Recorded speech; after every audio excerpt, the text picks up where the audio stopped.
Hi everyone! Welcome to my second episode of Breaking It Down with Amelia Brown, where I research and answer one question posed by current events from the past week.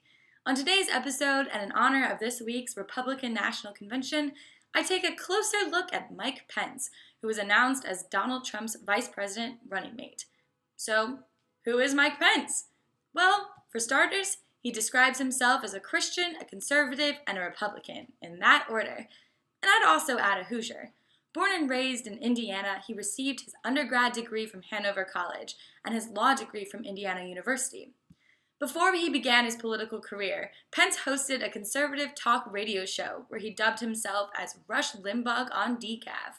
He served 6 terms in Congress beginning in 2001 as a representative of the 2nd and then 6th District of Indiana. During that time, Pence became a leader in multiple congressional committees, including the House Republican Study Committee, House Republican Conference, and the House Foreign Affairs Committee, which gave him some foreign affairs and national security experience. After his time in Congress, he was elected as governor of Indiana in 2012. And now, he could be our future vice president. But how does he differ from the Don? Well, first, Pence was actually for Senator Ted Cruz until May, one of Trump's primary rivals. He's disagreed with Trump in the past in regards to the Trans-Pacific Partnership, which Trump is strongly against and Pence is for, as well as banning all Muslims from entering the U.S. Pence posted a tweet back in December stating, "Calls to ban Muslims from entering the U.S. are offensive and unconstitutional." Pence also voted to invade Iraq back in 2003, which Trump has claimed he was against. But perhaps the biggest difference is simply personality. Pence is known to be a pretty soft-spoken and generally well-liked amongst Republican circles. By choosing Pence as his VP, Trump could be attempting to appease Republican Party leaders with someone who has a strong conservative record. It has taken time for some Republican Party leaders to warm up to Trump, especially House Speaker Paul Ryan. But in an interview with CNN, Paul Ryan stated that he considered Pence to be a personal friend. Pence has also received support from huge donors in the past, including David and Charles Koch, the multi-millionaire brothers behind conservative think tanks such as Americans for Prosperity. The Koch brothers have released a statement saying that they plan on staying out of this year's presidential election. Charles Koch himself has been a huge critic of Trump, but with Pence now on the ballot, that could potentially change the attitudes of big donors. Part of Pence's appeal could be the very fact that he is different from Trump, an appeal that could affect both voters and donors. That's not to say, though, that Pence hasn't had controversy. He is extraordinarily socially conservative and launched a national conversation about using religion to deny service to LGBTQ people. On March 26, 2015, Pence signed into law the Religious Freedom Restoration Act.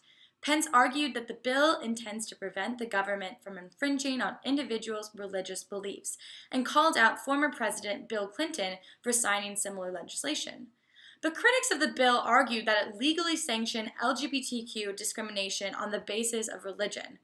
After much backlash, including from companies such as Apple, Pence signed an amendment a week later on April 2nd, specifying that providers could not refuse to offer or provide services, facilities, use of public accommodations, goods, employment, or housing to any member or members of the general public on the basis of race, color, religion, ancestry, age, national origin, disability, sex, sexual orientation, gender identity, or United States military service.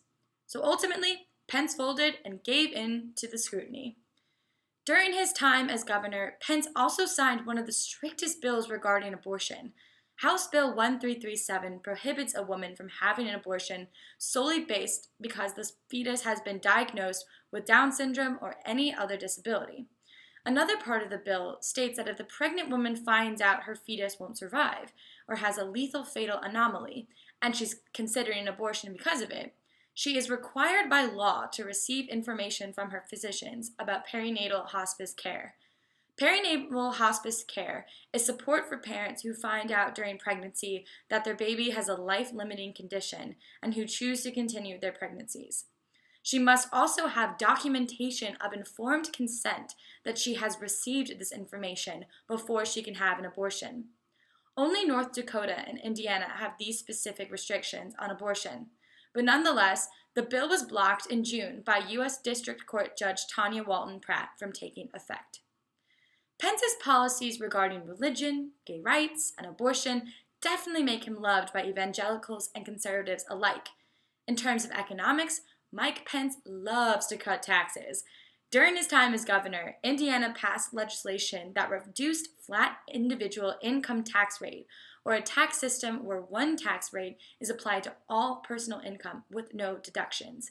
An article from the Tax Policy Center stated, when Pence took office, Indiana's 3.4% flat individual income tax rate was already the second lowest in the nation. Only Pennsylvania was lower. Still, in his first State of the State address, Pence pitched a 10% cut as an affordable way to unleash $500 million into Indiana's economy. The legislature eventually passed a 5% reduction, bringing Indiana's tax rate down to 3.23% over the next 2 years. This legislation also took away Indiana's inheritance tax and repealed its dormant estate tax. And in 2014, Pence signed more legislation to lower Indiana's corporate income tax rate from 6.5% to 4.9% by 2021. I know, all this tax stuff can seem boring and confusing. I know it definitely is to me. But there are two reasons why his tax policies are important. The first is that it once again shows us how and why he's beloved by conservatives. He was able to hack away these taxes in just 3 short years. And the second reason why it's important is that if Pence is elected with Trump, one can reasonably predict that national tax cuts will be on their agenda. If Congress has a majority Republican, as it has since 2010, tax-cutting legislation could feasibly be passed with a Republican White House as well. When regarding vice presidential picks, it's important as voters to understand that whoever is picked could become president. John Tyler, Millard Fillmore, Andrew Johnson, Chester Arthur, Theodore Roosevelt, Calvin Coolidge, Harry Truman, Lyndon B. Johnson, and Gerald Ford all became president during their time as vice president, whether that was due to the president's death, assassination, or resignation. Yes, who we vote for as president is extraordinarily important. But I suppose I'd add, don't let the vice presidential picks slip through the cracks of your attention this election. We never know what's going to happen, and it's important just to keep that in mind. That's all for this episode. Feel free to subscribe, share, and comment, especially if there's a topic you'd like me to look into. Thanks for breaking it down with me. See you next week. Bye.